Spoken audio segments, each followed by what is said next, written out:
అలగనంద ఆసుపత్రి kidney racket కేసులో సంచలన విషయాలు బయటపడుతున్నాయి. ఈ ముఠా దేశవ్యాప్తంగా కిడ్నీ రాకెట్ దందా నడిపినట్టు తెలుస్తోంది. వివిధ రాష్ట్రాల్లోని ఆసుపత్రుల్లో శస్త్రచికిత్సలు చేసి కోట్లలో వ్యాపారాలు చేసినట్లు పోలీసులు గుర్తించారు. ఈ కేసులో ప్రధాన సూత్రధారిగా ఆరోపణలు ఎదుర్కొంటున్న రాజశేఖర్ పెరుమాళ్ను చెన్నైలో హైదరాబాద్ పోలీసులు అదుపులోకి తీసుకున్నారు. అతన్ని హైదరాబాద్ తీసుకొస్తున్నారు. మిగతా నిందితుల కోసం ముమ్మరంగా గాలింపు చర్యలు చేపడుతున్నారు.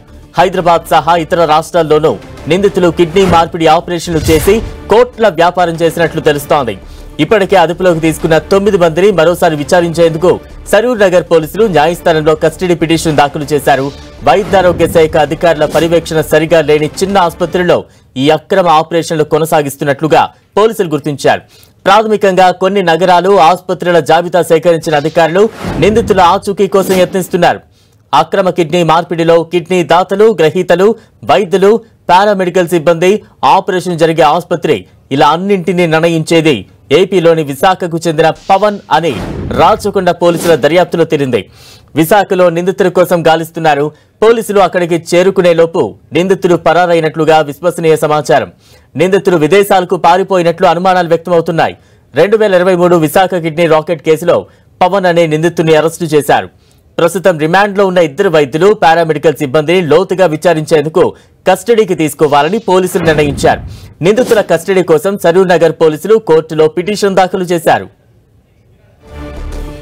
ఇక తాజా అప్డేట్స్ అందించేందుకు మా ప్రతినిధి కిరణ్ సిద్ధంగా ఉన్నారు. కిరణ్, అలకనంద కిడ్నీ రాకెట్ కేసుకు సంబంధించి కూడా మరొక డాక్టర్ ని రాచకొండ పోలీసులు అదుపులోకి తీసుకున్నారు. చెన్నై నుంచి కూడా నిన్న రాత్రి హైదరాబాద్ కి తరలించారు. ఈ కేసుకు సంబంధించి ఇప్పటికే మొత్తం 15 మంది ఉండగా 9 మందిని పోలీసులు అదుపులోకి తీసుకొని రిమాండ్ చేయగా మరొక 5 పరారులు ఉన్నారు. పరారులో ఉన్న ఒక వ్యక్తిని ప్రస్తుతానికైతే పోలీసులు అదుపు తీసుకుని మరొక 4 కోసం కూడా ప్రస్తుతానికైతే పోలీసులు గాలింపు చేస్తున్నారు. ఇక ఈ కేసుకు సంబంధించి మరొక కీలక వ్యక్తి కూడా ప్రస్తుతానికైతే పరారులు ఉన్నట్టుగా తెలుస్తుంది. అతడి అదుపులోకి తీసుకుంటే ఈ కిడ్నీ రాకెట్ దందాకు సంబంధించి కూడా పూర్తి వివరాలు కూడా వెళ్లి చూసే అవకాశం అయితే కనిపిస్తుంది. ముఖ్యంగా ఎవరైతే నిన్న చెన్నైలో పోలీసులు అదుపుకున్నారో రాజశేఖర్ కూడా చాలా కీలకంగా పనిచేశాడు. వైజాగ్ కు చెందిన రాజశేఖర్ గత కొద్ది రోజులుగా ఇక్కడ కలిసి ఈ కిడ్నీ రాకెట్ దందాకు పాల్పడుతున్నట్టు ఇప్పటికీ పోలీసులు ప్రాథమికంగా గుర్తించారు. బలరాం, కిరణ్, అంటే ఈ కిడ్నీ రాకెట్ దందా అనేది ఎంతకాలంగా సాగుతోంది? ఇప్పటి వరకు ఎన్ని ఆపరేషన్లు చేపట్టారు? దీనికి సంబంధించి ఏమైనా వివరాలు సేకరించారా? కొద్ది రోజుల క్రితం పోలీసులు ఇచ్చిన వివరాల ప్రకారం చూసుకుంటే సుమారుగా 20 కిడ్నీ ఆపరేషన్ చేసినట్టుగా తెలుస్తుంది. 6 నెలలుగా ఈ చీకటి దందాను ఈ ముఠా చేస్తున్నట్టుగా కనుగొన్నారు. గతంలో ఎవరైతే ప్రవీణ్ అనే వ్యక్తి ఉన్నాడో అతడు గతంలో కిడ్నీ ట్రాన్స్ప్లాంట్ సంబంధించిన కేసులు కూడా ఉన్నాయి కాబట్టి ప్రవీణ్ కీలక సూత్రధారుడు.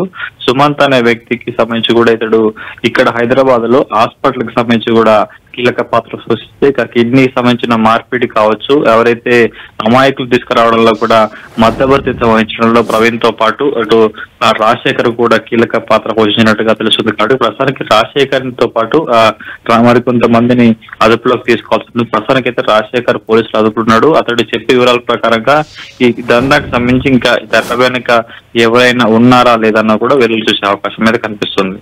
Right, thank you Kiran.